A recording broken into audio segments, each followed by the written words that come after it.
Let's get more now on the debt showdown in Washington. President Obama, as we mentioned today, will be holding separate meetings with the Republican and Democratic leaders in the Senate to try to break this logjam that we're in now. With me now is Jim Kessler. He's the head of policy for Third Wave, the think tank that looks for middle ground between the two parties. And oh boy, do we need a middle ground right now. Jim, what kind of progress does the president have to make today, do you think, to really send a signal to the markets that there is going to be some sort of breakthrough in this deadlock?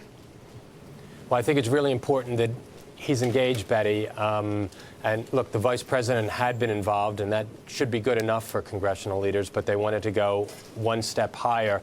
Look, I think it's going to come down to whether you can get revenue into this proposal. It is really something that Democrats want, the president is insisting on. And I think that privately Republicans are split, but you know, if you want to reach that $2 trillion target, revenue is probably going to have to be in the mix. What do you think, Jim, then is the most likely revenue increase or increases that are going to make it into this?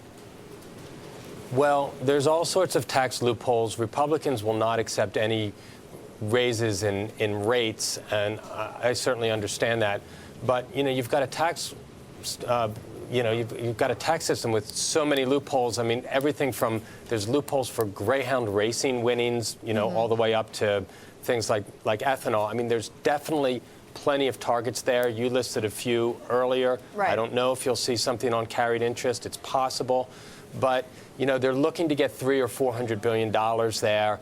If they get that money in there, I think you'll see some Medicare and Medicaid savings coming in, probably of an equal amount, so it leverages some health care savings. Then you can get to that $2 trillion target. Okay, so you're saying closing loopholes could what? It could cut this by about $300 to $400 billion. Is that what you're saying? Yeah, you're talking about over a 10-year time frame, and you know, ethanol subsidy gets you in the tens of billions of dollars. I know there's oil and gas tax breaks. Those are some of the others on the list. But the tax code is riddled with special interest provisions. I mean, we can't treat it like it's the Dead Sea Scrolls, where every single item in the tax code is, you know, is sacred. There's certainly a lot of things that benefit one industry over another. There's room to make these cuts. You do need a package that's pretty balanced if you're going to get Democrats to sign on to it. And look, I still think the chances are pretty good that this is going to happen, and it will be a fairly balanced package. Why did you? But if that's the case, then you know, if there aren't any sacred, you know, essentially there's nothing sacred in here that can't be touched, then why do you agree? It sounded as if, you know, you said earlier that you agree with the Republicans that there should be no tax increases in here, though.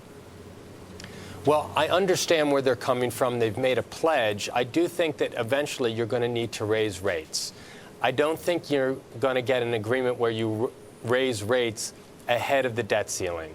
We're going to have an election in 2012 that I think is in part going to be, what do you do about the tax code, whether you extend the Bush tax cuts for, you know, another 10 years, or whether you let them expire for those over $250,000. The president is pretty clear where he is. But that's not going to be made, that decision, in the negotiations that are leading up to this August 2nd Armageddon date. It'll be something limited. We're looking at, essentially, I think, a two-step process here.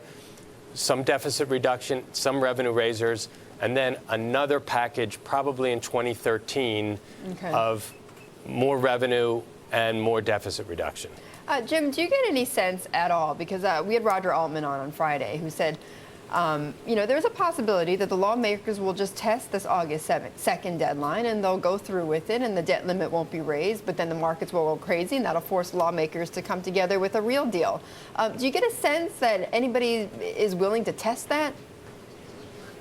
There are definitely people in Washington. Senator Jim DeMint, a Republican from South Carolina, wants to do that as well. I think there will be some talk about doing that. And look, there's another dynamic that's going on here. The Republican leadership is split in and of itself. On the House side, John Boehner, the Speaker, is probably, you know, is more inclined to do a deal. Eric Cantor, his number two, is, you know, frankly, is looking for John Boehner's job, and you know, there's a lot of division there. So even the division within the Republican Party might lead to a testing of that August 2nd date. But I think most of the cooler heads in Washington do not want to see that happen. I do think you'll get a deal before then. I think you'll see something in the next couple weeks. They do not want to test this limit. Okay, in the next couple of weeks. Jim, thank you. Really appreciate you joining us. Great to have you on. Jim Kessler of the think tank Third Wave.